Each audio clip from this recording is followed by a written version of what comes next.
जय हिंद।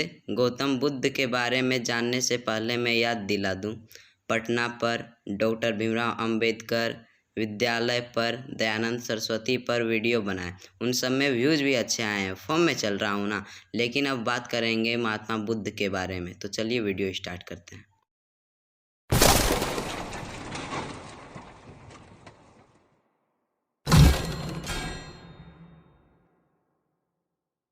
एशिया का प्रकाश पुंज यानी लाइट ऑफ एशिया कहे जाने वाले गौतम बुद्ध का जन्म 563 ईसा पूर्व में कपिलवस्तु के निकट लुम्बिनी में हुआ था, जो नेपाल में है। कपिलवस्तु की महारानी महामाया देवी के अपने नेहर देवदा जाते हुए रास्ते में प्रसव पीड़ा हुई और वहीं उन्होंने एक बालक को जन्म दिया। शिशु का नाम सिद्धार्थ रखा गया। गौतम गोत्र में जन्म लेने के कारण वे गौतम भी कहलाए। क्षत्रिय राजा सुधोधन उनके पिता थे। परंपरागत कथा के अनुसार सिद्धार्थ की माता का उनके जन्म के 7 दिन बाद निधन हो गया था। उनका पालन पोषण उनकी मौसी और सुधोधन की दूसरी रानी महाप्रजावती गौतमी ने किया। शिशु का नाम सिद्धार्थ दिया गया, जिसका अर्थ है वह जो सिद्धि प्राप्त के लिए जन्मा हो। सुधोधन ने 5वें दिन एक नामकरण समारोह आयोजित किया और 8 ब्राह्मण विद्वानों को भविष्य पढ़ने के लिए आमंत्रण किया। सभी ने एक सी दोहरी भविष्यवाणी की कि बच्चा या तो एक महान राजा या एक महान पवित्र आदमी बनेगा। 16 वर्ष के उम्र में सिद्धार्थ का कन्या यशोधरा के साथ विवाह हुआ। पिता द्वारा ऋतुओं के अनुरूप बनाए गए वैभवशाली और समस्त भागों से युक्त महल में वे यशोधरा के साथ रहने लगे, जहां उनके पुत्र राहुल का जन्म हुआ। लेकिन विवाह के बाद उनका मन वैराग्य में चला और सम्यक सुख शांति के लिए उन्होंने अपने परिवार का त्याग कर दिया। राजा सुधोधन ने सिद्धार्थ के लिए भोग विलास का भरपूर प्रबंध कर दिया। 3 ऋतुओं के लायक 3 सुंदर महल बनवा दिए। वहाँ पर नाच गाना और मनोरंजन की सारी सामग्री जुटा दी गई। दास दासी उनकी सेवा में रख दिए गए, पर ये सब चीज़ें सिद्धार्थ को संसार में बांधकर नहीं रख सकी। वसंत ऋतु में एक दिन सिद्धार्थ बगीचे के सैर पर निकले। उन्हें सड़क पर एक बूढ़ा आदमी दिखाई दिया। दूसरी बार कुमार जब बगीचे के सैर को निकला तो उसकी आंखों के आगे एक रोगी आ गया। उसकी सांस तेजी से चल रही थी। तीसरी बार सिद्धार्थ को एक अर्थी मिली। 4 आदमी उसे उठाकर लिए जा रहे थे। इन दृश्यों ने सिद्धार्थ को बहुत विचलित किया। उन्होंने सोचा कि धिक्कार है जवानी को जो जीवन को सोख लेती है। धिक्कार है स्वास्थ्य को जो शरीर को नष्ट कर देता है।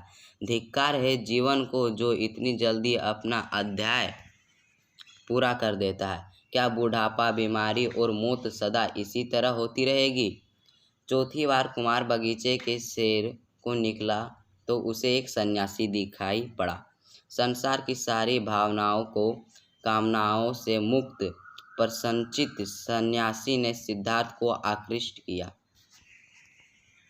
यशोधरा, राहुल और कपिलवस्तु जैसे राज्य को मोह छोड़कर सिद्धार्थ तपस्या के लिए चल पड़े।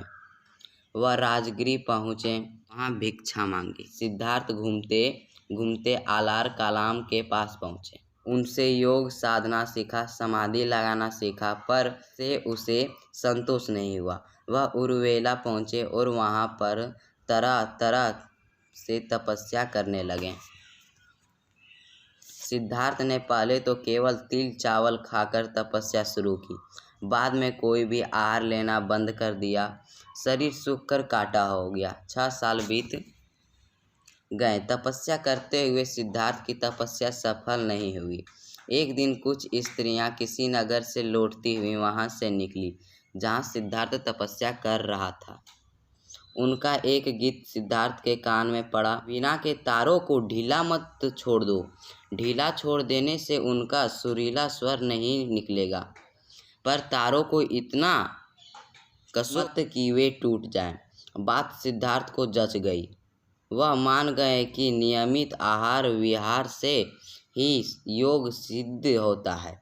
अति किसी बात की अच्छी नहीं, किसी भी प्राप्ति के लिए मध्यम मार्ग ही ठीक होता है और इसके लिए कठोर तपस्या करनी पड़ती है। बुद्ध के प्रथम गुरु अलार कलाम थे, जिनसे उन्होंने संन्यास काल में शिक्षा प्राप्त की। 35 वर्ष के आयु में वैशाखी पूर्णिमा के दिन सिद्धार्थ पीपल वृक्ष के नीचे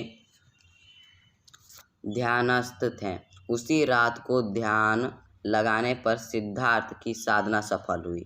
उसे सच्चा बोध हुआ, तभी से सिद्धार्थ बुद्ध कहलाए। जिस पीपल वृक्ष के नीचे सिद्धार्थ को बोध मिला वह बोध वृक्ष कहलाया और गया का समीपवर्ती वह स्थान बोध गया। वे 80 वर्ष की उम्र तक अपने धर्म का संस्कृत के बजाय उस समय की सीधी सरल लोक भाषा पाली में प्रचार करते रहे। उनके सीधे सरल धर्म की लोकप्रियता तेजी से बढ़ने लगी। आषाढ़ की पूर्णिमा को वे काशी के पास मृगदा वर्तमान में सारनाथ पहुँचे। वहीं पर उन्होंने सर्वप्रथम धर्मोपदेश दिया और प्रथम 5 मित्रों को अपना अनुयायी बनाया और फिर उन्हें धर्म प्रचार करने के लिए भेज दिया।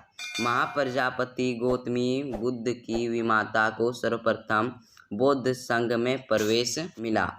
आनंद बुद्ध का प्रिय शिष्य था। बुद्ध आनंद को ही संबोधित करके अपने उपदेश देते थे। 80 वर्ष के आयु में बुद्ध ने घोषणा की कि वे जल्द ही परिनिर्वाण के लिए रवाना होंगे। बुद्ध ने अपना आखिरी भोजन, जिसे उन्होंने कुंडा नामक एक लोहार से एक भेंट के रूप में प्राप्त किया था, ग्रहण लिया, जिसके कारण वे गंभीर रूप से बीमार पड़ गए। बुद्ध ने अपने शिष्य आनंद को निर्देश दिया कि वह कुंडा को समझाए कि उसने कोई गलती नहीं की। उन्होंने कि यह भोजन अतुल्य है।